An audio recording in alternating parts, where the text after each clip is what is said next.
고요한 밤, 하늘의 별들을 바라보며 당신의 손가락이 빚어낸 저 달과 별들을 생각할 때 저희는 종종 이런 질문을 던지곤 합니다. 인간이 무엇이기에 이토록 마음을 써주시나이까? 하느님께서는 저희를 당신과의 친교로 초대하시며 마테오 복음의 마지막 말씀으로 약속하셨습니다. 보라, 내가 세상 끝날까지 언제나 너희와 함께 있겠다. 이 약속은 단순히 영적인 가까움만을 의미하지 않습니다. 그것은 구체적이고 실제하는 바로 우리 곁에 계시는 현존입니다. 하느님께서는 매일 우리와 함께 계십니다. 역사 속에서 이 거룩한 현존, 바로 성체를 중심으로 수많은 기적이 일어났습니다. 그리고 몇 해 전 교회로부터 공식적으로 인정받은 모든 성체 기적들이 처음으로 한자리에 모여 전시회로 탄생했습니다. 부에노스아이레스, 암스테르담, 파리, 발렌시아를 거치며 2000년의 역사, 2000년의 현존을 증명하는 이 놀라운 여정. 위대한 전시회를 기획하고 만들어낸 사람은 놀랍게도 한 소년이었습니다. 런던에서 태어나 밀라노에서 자랐으며 아시시에 잠들어 있는 아이. 그의 이름은 카를로 아쿠티스입니다.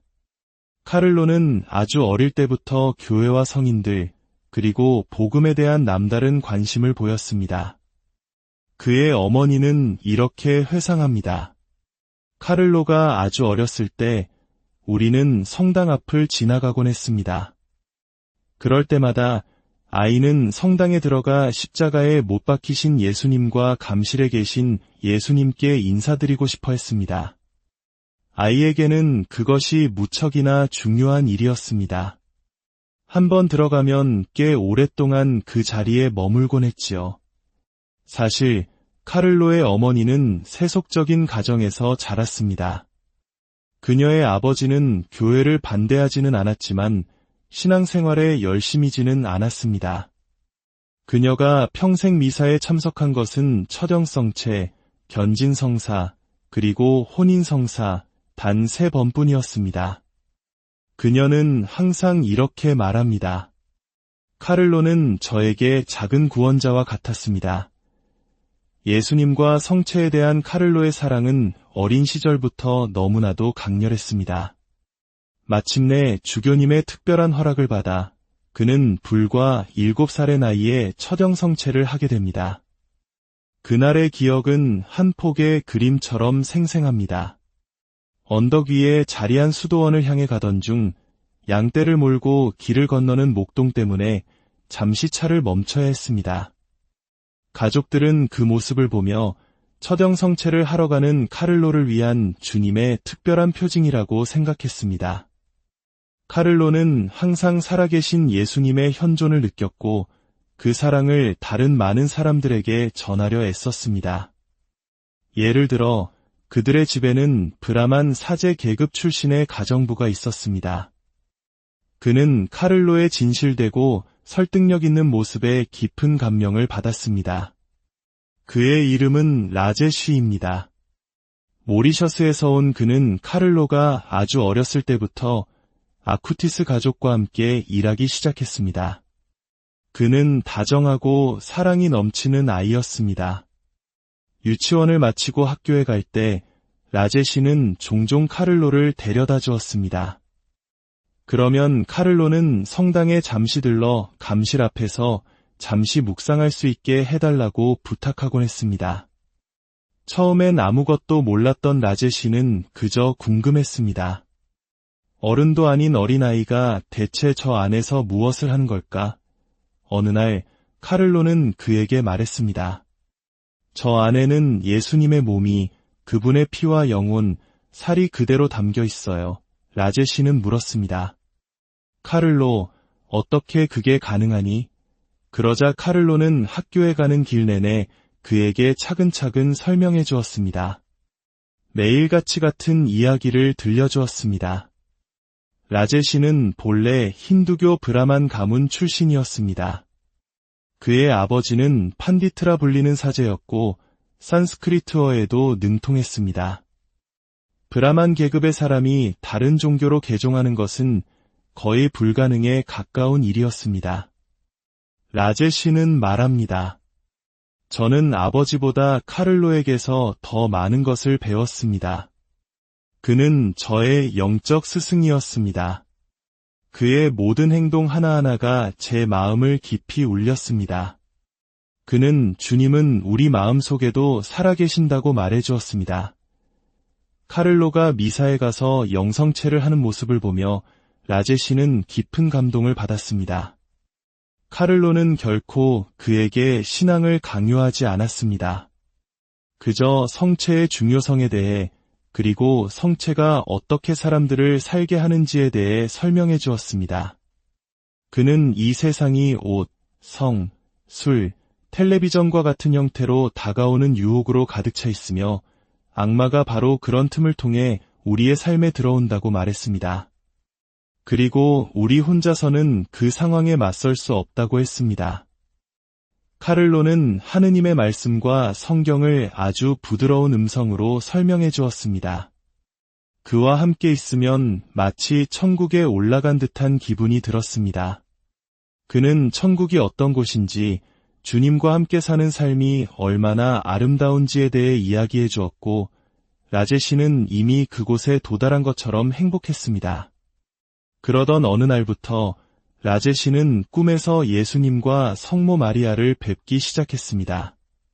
그는 카를로에게 이 사실을 털어놓으며 물었습니다. 어떻게 내가 이런 꿈을 꿀 수 있을까? 카를로는 미소 지으며 대답했습니다. 예수님께서 라제시를 사랑하시기 때문이에요. 그리고 마침내 1999년 라제시는 세례를 받았습니다.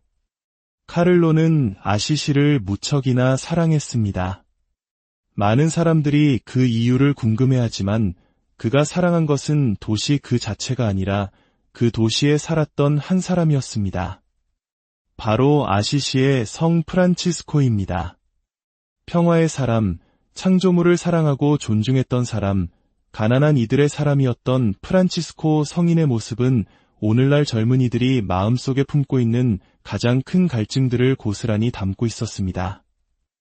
카를로의 가족은 아시시에 작은 집을 마련했습니다. 그곳에서 카를로는 소박하고 순수한 모습으로 이웃들과 어울렸습니다. 그는 여러 언어를 구사하는 똑똑한 아이였지만 결코 자신을 내세우지 않았습니다. 친구들과 함께 있을 때는 일부러 정답을 모르는 척하며 다른 친구들에게 기회를 양보하기도 했습니다. 10살, 11살 무렵의 어느 더운 날이었습니다. 친구들과 아이스크림을 사 먹고 집으로 돌아오던 카를로는 거스름돈을 세어보다가 20센트를 더 받은 것을 알게 되었습니다. 그는 즉시 가게로 돌아가 돈을 돌려주어야 한다고 주장했습니다. 그 돈은 가게 주인의 땀과 노력의 결실이기에 우리가 부당하게 가져서는 안 된다는 것이었습니다. 그는 친구들을 이끌고 오르막길로 가득한 아시시의 길을 다시 걸어 올라가 그 돈을 돌려주었습니다. 그는 어린 사촌 동생이 게임에서 소외될 때면 늘 동생의 편에 서주었고 한창 놀다가도 기도할 시간이 되면 집으로 돌아가곤 했습니다. 그 나이의 아이에게서는 좀처럼 보기 힘든 모습이었습니다. 아시시의 한 신부님은 이렇게 증언합니다. 카를로는 성체 조배실에서 정말 많은 시간을 보냈습니다. 그는 사람들이 태양 앞에 서면 살이 타지만 성체 앞에 서면 성인이 된다고 말하곤 했습니다. 정말 놀라운 아이였습니다. 밀라노 시내에 살면서 카를로는 길거리에서 판지 상자를 깔고 자는 노숙인들을 자주 마주쳤습니다. 그는 장난감을 살 돈을 아껴 그들에게 침낭을 사주었고 종종 따뜻한 음식과 담요를 가져다 주었습니다. 그는 결코 남은 음식을 가져다 주지 않았습니다. 늘 자신들이 먹는 것과 똑같이 갓 조리한 신선한 음식을 대접했습니다. 그는 말했습니다. 어려움에 처한 이 사람도 우리와 똑같이 먹어야 해요. 그의 삶은 마치 우리 시대의 작은 성 프란치스코와 같았습니다. 카를로는 오늘날 교회가 겪고 있는 안타까운 현실을 직접 목격했습니다. 많은 젊은이들이 교리 교육을 받고 견진 성사를 받지만 그 후로는 더 이상 미사에 나오지 않는 현실이었습니다. 그는 사람들에게 역사 속에서 일어났던 기적들, 주님께서 우리에게 주신 표징들을 보여주고 싶었습니다.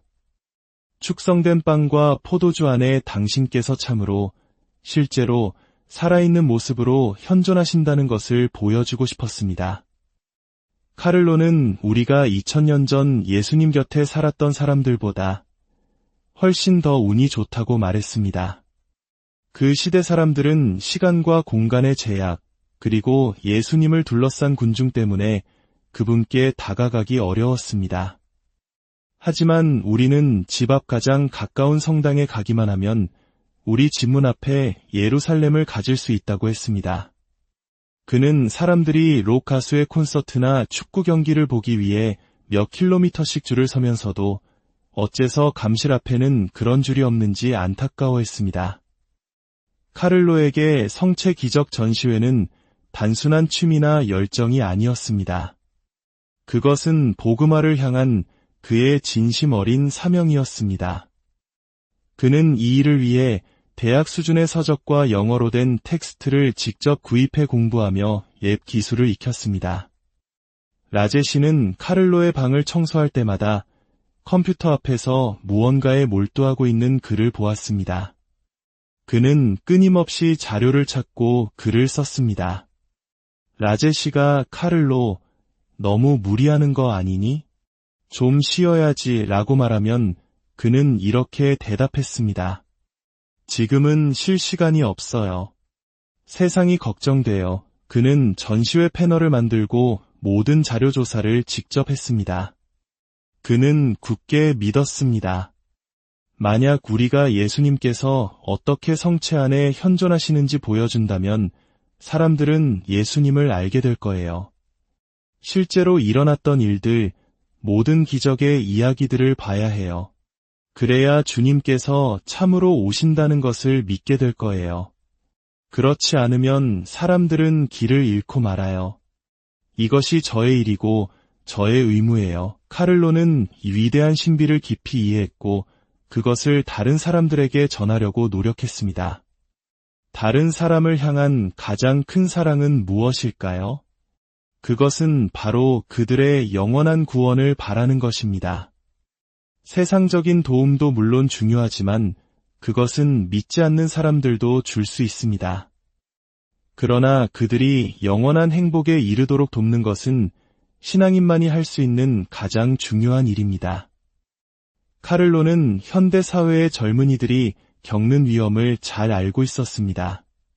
포르노그래피, 마약, 그리고 극단적인 상황을 낳는 학교 폭력까지 클릭 한 번으로 지옥에 들어갈 수 있는 세상에서 아무도 이 아이들을 보호해주지 않는다고 그는 생각했습니다. 카를로는 이 모든 위험을 직접 겪으면서도 그것들을 지배하는 법을 배웠습니다. 그는 미디어의 노예가 되는 대신 그것의 주인이 되었습니다.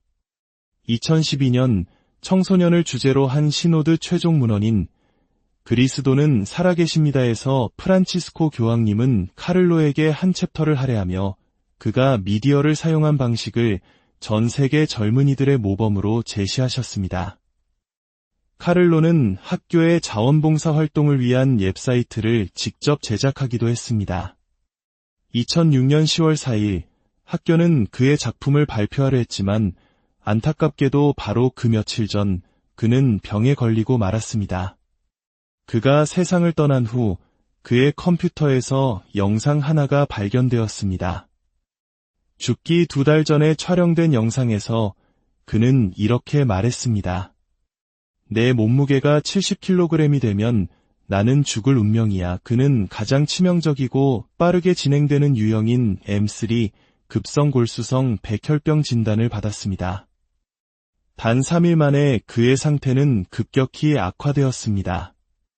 하지만 그는 평온하게 자신의 병을 받아들였습니다. 죽기 직전 카를로는 이렇게 말했습니다. 저는 평온하게 죽습니다. 제 인생의 단일분도 하느님께서 좋아하시지 않는 일에 낭비하지 않았기 때문입니다. 그의 장례식에는 수많은 이민자들과 먼 곳에서 온 사람들이 참석했습니다. 이슬람교도, 힌두교도, 불교도, 심지어 시크교 터번을 쓴 사람도 있었습니다. 장례식 날 이미 그의 명성을 듣고 도움을 청하는 많은 이들을 통해 첫 번째 기적들이 일어났습니다. 성당은 사람들로 가득 차 많은 이들이 밖에 서 있어야 했습니다. 그것은 장례식이라기보다는 축제에 가까웠습니다. 카를로는 주님께 청했던 그대로였습니다. 교황님과 교회를 위해 저의 고통을 봉헌합니다. 연옥에 가고 싶지 않고 곧바로 천국으로 가게 해주세요. 그의 죽음 이후 많은 사람들이 그의 가까움을 느꼈습니다. 그의 친구는 대학 시험을 볼 때마다 무의식 중에 카를로를 떠올렸고 한 번도 시험에 떨어진 적이 없다고 고백합니다. 라제시는 카를로가 세상을 떠난 후에도 결코 혼자라고 느끼지 않았습니다. 카를로는 늘 그에게 말했습니다. 여기서의 삶은 짧아요. 만약 당신이 선한 사람이고 선한 삶을 산다면 당신은 천국에서 영원히 살게 될 거예요. 2013년 그의 시복심사를 위해 고려된 기적이 브라질에서 일어났습니다. 선천적인 췌장 기형으로 극심한 고통을 겪던 한 어린 아이가 있었습니다. 아이는 계속되는 감염과 구토로 고통받았고 부모는 절망에 빠져 있었습니다. 카를로에 대해 들었던 한 신부님이 카를로의 전구를 통해 하느님께 기도해 볼 것을 제안했습니다. 가족들은 9일 기도를 바쳤고 얼마 후 놀라운 일이 일어났습니다. 아이의 췌장이 완벽하게 건강해진 것입니다. 바티칸 의료팀이 이것이 의학적으로 설명할 수 없는 기적임을 증명하는데 2년이 걸렸습니다. 그리고 마침내 카를로는 복자가 되었습니다. 그의 유해는 그가 사랑했던 아시시, 타리의 성역이라 불리는 성당으로 옮겨졌습니다. 그곳은 젊은 시절의 프란치스코 성인이 아버지 앞에서 자신의 모든 옷을 벗어던지고 하느님께 자신의 삶을 온전히 봉헌했던 바로 그 장소입니다. 카를로는 늘 내가 아니라 하느님이라고 말하곤 했습니다. 이것은 자신의 자아를 벗어던지고 하느님께서 다스리시게 하는 진정한 타리의 완벽한 표현이었습니다. 그의 무덤은 전 세계 신자들의 요청으로 영구적으로 공개되었습니다. 청바지와 운동화 차림으로 누워있는 그의 모습은 그를 찾는 젊은이들에게 그가 우리와 똑같다는 깊은 유대감을 느끼게 합니다. 그는 밀레니얼 세대의 첫 번째 성인이 될 것입니다. 카를로의 이야기는 컴퓨터공학을 전공하던 한 대학생의 삶을 바꾸었습니다. 그는 카를로가 인터넷을 사용해 교회를 도왔다는 이야기에 흥미를 느꼈고 성체 기적이라는 것에 대해 처음 알게 되었습니다. 그는 카를로의 어머니가 쓴 책을 읽고 매일 미사에 참여해야 할 필요성을 절감했고 마침내 직장의 허락을 받아 매일 미사에 갈 수 있게 되었습니다. 기술에 대한 관심으로 시작된 여정은 그의 신앙에 단단한 토대를 마련해 주었습니다. 또 다른 기적은 이탈리아에서 유학 중이던 코스타리카 출신의 한 소녀에게 일어났습니다. 그녀는 심각한 자전거 사고로 머리를 크게 다쳐 생명이 위독한 상태였습니다. 의사들은 희망이 거의 없다고 말했습니다. 그녀의 어머니는 아시시로 달려가 카를로의 무덤 앞에서 하루 종일 눈물로 기도했습니다. 그리고 기적이 일어났습니다.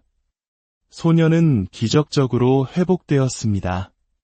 브라질에서 온 기적이 그의 시복을 이끌었다면 코스타리카에서 온 기적은 그의 시성을 향한 길을 열었습니다. 이탈리아에서는 한 어머니가 대동맥 박리라는 치명적인 병으로 쓰러졌습니다. 수술 후에도 뇌 손상이 의심되는 위급한 상황 속에서 가족들은 카를로에게 간절히 기도했습니다. 어머니는 혼수 상태에서 깨어난 후 병원에서 붉은 옷을 입은 남자 간호사와 묵주를 든 수녀님이 항상 자신의 곁을 지켜주었다고 말했습니다.